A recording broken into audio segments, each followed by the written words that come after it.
Pemirsa, tidak ada partai yang menang 20% pada pemilu legislatif 9 April termasuk PDI Perjuangan. Akibatnya untuk mengusung Pilpres semua partai harus berkoalisi. Kemungkinan besar partai koalisi yang bergabung bisa terdiri dari beberapa partai dengan pandangan politik dan latar belakang yang berbeda. Koalisi partai yang berbeda-beda itu yang memicu ketidakpastian di mata pelaku pasar terutama investor asing. Asing sudah jenuh dengan pemerintahan koalisi seperti pemerintahan sekarang ini terdiri dari 6 koalisi partai. Lalu koalisi yang ideal bagi pelaku pasar itu seperti apa? Kita akan membahas topik koalisi ideal bagi investor bersama pengamat ekonomi politik Dr. Ihsanuddin Nursi. Pak Ihsanuddin, terima kasih telah hadir bersama kami di Studio Berita 1. Pak Ihsanuddin, kita mundur beberapa hari ke belakang ketika hari Kamis dimulai pergerakan bursa di Bursa Efek Indonesia seperti itu setelah pemilu legislatif ternyata IHSG anjlok seperti itu kan. Apakah ini karena hasil pemilu legislatif sendiri di luar skenario pasar atau karena memang kita lihat hasil pemilu legislatif ternyata semua partai mendapatkan suara yang kemudian sama besar atau rata-rata 19% seperti itu dan tidak ada kemudian yang sampai menembus angka 25% seperti itu? Ada dua ya, yang pertama kita lihat. Pertama waktu Jokowi dideklarasikan, indeks harga saham gabungan naik, lalu terus ambruk ya. Yang pertama itu. Artinya ada respon, tetapi kemudian karena itu cuma sekedar sebelumnya dikumpulin dulu para pengusaha, lalu kemudian dideklarasikan, diharapkan ada sesuatu di balik deklarasi itu, ternyata di balik deklarasi itu belum ada sesuatu yang memberikan pemikiran ke depan. Baru sekedar apanya, baru berpikir siapanya, belum apanya. Yang pertama. Yang kedua, pada pemilu kemarin 9 April kemarin, tentu saja itu bukan di luar skenario, tapi di luar ekspektasi pasar. Ekspektasi pasar sebenarnya ketika Jokowi didukung pada deklarasi, diharapkan suara Jokowi bisa di atas 25. Makanya kemudian mereka targetkan 27,02 gitu ya. Kalau ternyata jauh di bawah itu, maka muncul masalah. Bagaimana Jokowi yang digadang-gadang dengan berbagai berita itu ternyata tidak terlampau kemudian mendorong massa untuk mendukung sampai pada posisi PDIP kayak gitu. Nah, ini saya kira ini menjadi pelajaran menarik sehingga saya menyatakan semua partai yang memperoleh rata-rata air istilah saya di bawah kayak posisinya begitu mendorong orang memang harus duduk bergandeng tangan berkoalisi. Nah, mengenai koalisi sendiri ini investor lokal maupun investor asing kemudian memang harus menerima kenyataan dengan perolehan pemilu legislatif seperti ini tentu pemerintahan koalisi akan terjadi lagi pada pemilu tahun ini.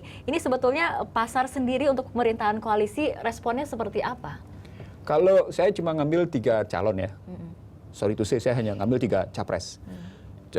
Joko Widodo, Prabowo Subianto, lalu Abu Rizal Bakri. Kalau kita ngelihat ketiga-tiganya, sesungguhnya semuanya tetap pro pasar. Semuanya tetap pro pasar. Anda tapi bisa kalau dilihat dari IHSG kemudian sempat melonjak pada saat deklarasi capres Jokowi seperti itu, apakah ini artinya sebetulnya pasar pro pada satu capres saja atau bagaimana? Persoalan pokoknya ketika Jokowi terus naik terus ambruk sebenarnya kan cuma sekedar sebuah spekulasi. Dia cuma istilah saya bahkan gambling. Sebuah spekulasi. Pasar ingin mengatakan kepada publik di Indonesia bahwa mereka mendukung juga, tetapi itu ambruk gitu. Jadi dukungan itu temporary, bukan kemudian dia tidak lagi kemudian beres yang sedemikian rupa gitu ya sampai akhirnya begitu gitu. Yang harus kita lihat berikutnya siapa yang sungguh-sungguhnya memainkan keseimbangan antara kekuatan pasar modal dengan kekuatan pasar non sektor keuangan. Karena bagaimanapun harus ketemu dengan pasar komoditasnya. Kalau Anda, ini kan kelemahan di Indonesia adalah bagaimana kita ngelihat pasar uang belum ketemu dengan pasar komoditas. Itu posisinya. Nah, karena itu gitu ya, beberapa ketemu tapi beberapa tidak. Karena itu kalau kita ngelihat lebih lanjut bagaimana pasar uang, pasar modal berikutnya ke depan, yang harus dilihat pertama adalah siapa yang sesungguhnya ingin mengatakan bahwa posisi nilai tukarnya stabil. Satu, yang kedua, inflasinya tidak berlebihan. 2, yang ketiga, persaingan antara obligasi pemerintah dengan tingkat suku bunga bank dengan yang namanya keunggulan pasar tetap lebih memberikan gain lebih besar di pasar uang. Nah, itu siapa kira-kira yang punya pikiran kayak gitu? Itu kan orang yang Jokowi atau Abu Rizal Bakri atau Prabowo Subianto membutuhkan orang yang bisa melihat sektor keuangan sama sektor non keuangan. Bukan hanya fiskal tapi juga moneter di keuangannya gitu loh. Nah, sementara yang saya temukan, yang saya dapatkan gitu ya. Ini menariknya di dalam perspektif politik. Sesungguhnya dalam fiskal kita sudah tidak bisa berkutik. Karena sudah ditentukan oleh perjanjian pemerintah Republik Indonesia dengan Bank Dunia lewat 2 perjanjian. Apa yang disebut dengan perjanjian pintar yang pertama, yang kedua apa yang disebut dengan perjanjian development policy loan yang ke-9 yang diberi tema instansi yang sesungguhnya sudah dirancang bagaimana kebijakan fiskalnya. Berarti cuma tinggal moneter. Gitu loh ngelihatnya, kalau ngelihatnya gitu posisinya. Tapi sebetulnya koalisi yang ideal yang menurut investor akan memberikan kontribusi positif itu seperti apa, Pak? Begini, asal Anda tahu, di 2011 Indonesia dalam fluktuasi yang sangat luar biasa. Tetapi 2012 banding dengan 2013 sesungguhnya investor mendapatkan keuntungan luar biasa, dan itu nampak dari posisi pergerakan hot money yang nampak posisi di situ ya. Saya lupa angkanya, tetapi kelihatan itu jauh lebih baik posisinya begitu.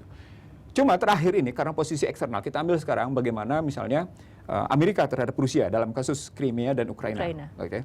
Itu kan mempengaruhi. Tapi pada saat yang sama kasus Amerika dengan Cina yang tetap belum selesai, masih tetap dalam posisi perang yang amat sangat luar biasa. Isu yang beredar adalah MH70, di balik itu adalah peperangan teknologi luar biasa posisinya gitu ya. Lalu bagaimana juga bagaimana situasi regional yang harus dijemput pada posisi masyarakat ekonomi ASEAN. Nah, 3 hal ini mempengaruhi posisi pasar uang. Itu posisi eksternal. Posisi internalnya, bagaimana kemudian kita lihat koalisi nanti memberikan gambaran bahwa nilai tukar yaitu posisinya memberi jaminan stabilitas yang lebih bagus. Karena begitu nilai tukarnya fluktuasi, orang juga bilang, oh ini bisa kita ambil sebagai volatility. Ini dalam rumus keuangan, volatility is gain. Itu benar, volatility is gain. Jadi fluktuasi nilai tukar yang demikian rupa nggak keruan bagi investor adalah gain. Gitu. Di Pak Ihsanudin kita akan membahas bagaimana kemudian skenario jika partai PDIP bisa berkoalisi dengan partai-partai lainnya akan seperti apa pengaruhnya pada pasar saham seperti itu. Tapi kita akan membahasnya usai jeda berikut ini.